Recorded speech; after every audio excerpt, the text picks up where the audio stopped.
రాష్ట్ర వ్యాప్తంగా విద్యా దీవెన, వసతి దీవెన డబ్బులు రాలేక విద్యార్థులు అల్లాడిపోతున్నారు. అందులో ఒకటే మరొక దారుణం.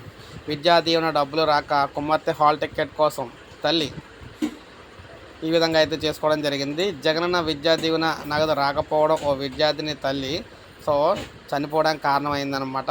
చనిపోవడానికి కారణం అయితే కలిగించింది. విశాఖ పిఎం పాలెంలోని ఓ ప్రైవేటు కళాశాలలో ఈ ఘటన అయితే చోటు చేసుకుంది. బాధితురాలు అందించిన వివరాలు ఇలా ఉన్నాయి. నిరుపేదలైన భార్యాభర్తలు నగరంలో ఉంటూ కుమార్తెను పిఎం పాలెంలోని ఓ ప్రైవేటు కళాశాలలో పాలిటెక్నిక్ చదివిస్తూ ఉన్నారు.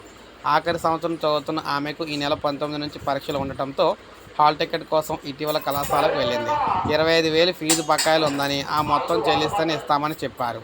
విద్యార్థినికి నెల రోజుల కిందటే జగనన్న విద్యా దీవెన నగదు జమ కావాల్సి ఉంది. జాప్యానికి కారణం ఏంటని విద్యాశాఖ అధికారులను అడగ్గా కోడ్ వల్ల నిధులు రాలేదని చెబుతూ ఉన్నారు. కుటుంబం ఆర్థిక ఇబ్బందుల్లో ఉండటంతో కుమార్తెను తీసుకుని తల్లి కళాశాలకు వచ్చింది. కొద్ది రోజుల్లో అప్పు చేసినా సరే నగదు చెల్లిస్తానని, హాల్ టికెట్ ఇవ్వాలని వేడుకున్న ప్రయోజనం లేకపోయింది. కుమార్తె వేదన చూడలేని తల్లి కళాశాల వరండాలో చున్నీతో అయితే చనిపోవడం జరిగింది. ముఖ్యంగా కళాశాల సిబ్బంది ఆమెను కాపాడారు.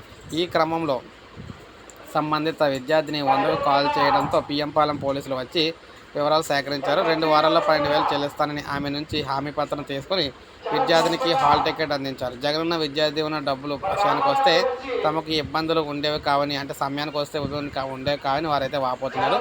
చూసారు కదా, రాష్ట్ర వ్యాప్తంగా జగనన్న విద్యా దీవెన వీటి కోసం, ఈ పథకం కోసం డబ్బులు రాక చాలామంది రాష్ట్ర వ్యాప్తంగా సఫర్ అవుతూ ఉన్నారన్నమాట.